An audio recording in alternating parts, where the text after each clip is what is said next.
बच्चों अब हम lesson 7 moving charge and magnetic field को स्टार्ट करते हैं। फर्स्ट पॉइंट है इसमें मैग्नेटिक फील्ड।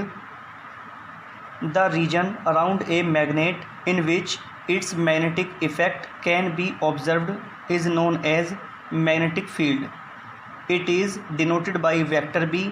बच्चों मैग्नेटिक फील्ड को वेक्टर बी से डिनोट करते हैं। It is a vector quantity and magnetic field एक वेक्टर क्वांटिटी होती है।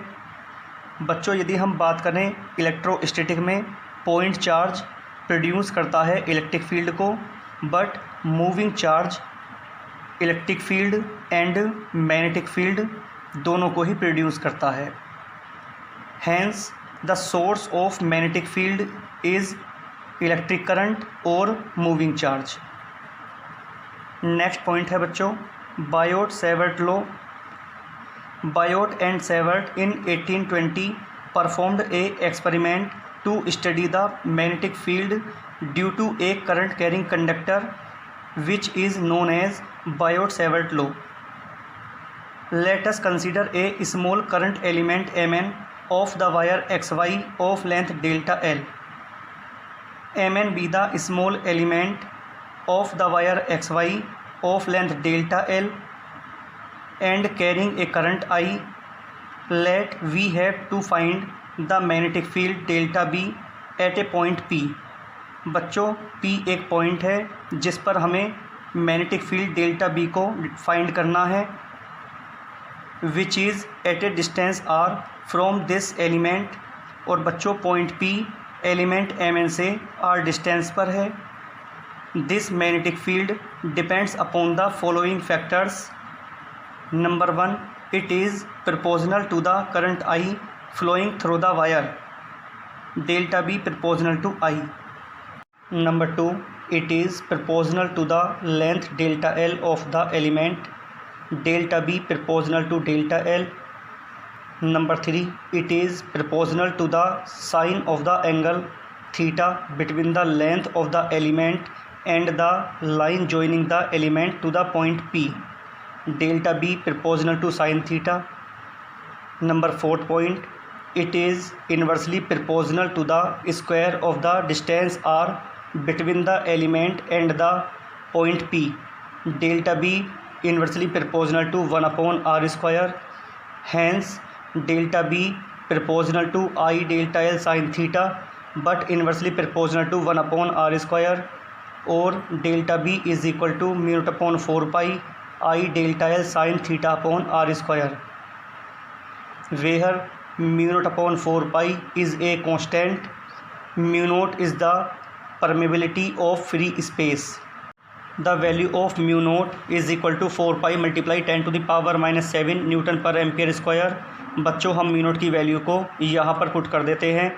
Delta B is equal to 4 pi multiply 10⁻⁻⁷ upon 4 pi into I delta L sine theta upon R square.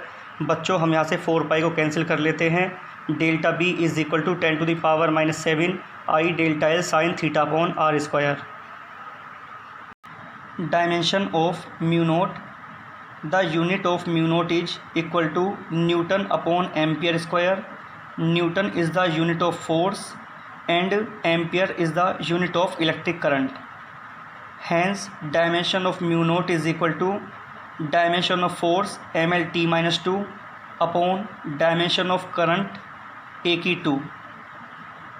बच्चों जब हम dimensions को सॉल्व करते हैं तब डायमेंशन आती है dimension of mu naught is equal to mlt minus 2 a की -2। Next point relation between permeability of free space mu naught and permittivity of free space epsilon naught.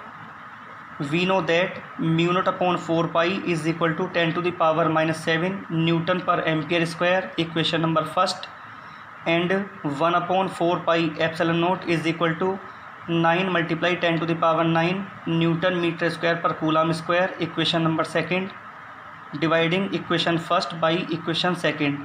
Mu naught upon 4 pi upon 1 upon 4 pi epsilon naught is equal to 10⁻⁷ upon 9 multiply 10⁻⁹। Mu naught multiply 4 pi epsilon naught upon 4 pi is equal to, बच्चों हम यहाँ से power को upon में ले जाते हैं, is equal to 1/9 multiply 10⁻16। बच्चों हम यहाँ पर 4 पाई को कैंसिल कर लेते हैं। Mu note epsilon nought is equal to 1/9 multiply 10⁻16 और mu note epsilon nought is equal to 1/3 multiply 10⁸ whole square. But speed of light in free space c is equal to 3 multiply 10⁸ metre per second. Hence mu note epsilon nought is equal to 1/c square और c square is equal to 1/म्यू nought epsilon note और c is equal to 1/रूट mu naught epsilon note और c is equal to mu note epsilon naught की -1/2। Dimension of mu note epsilon naught की -1/2 is equal to LT-1।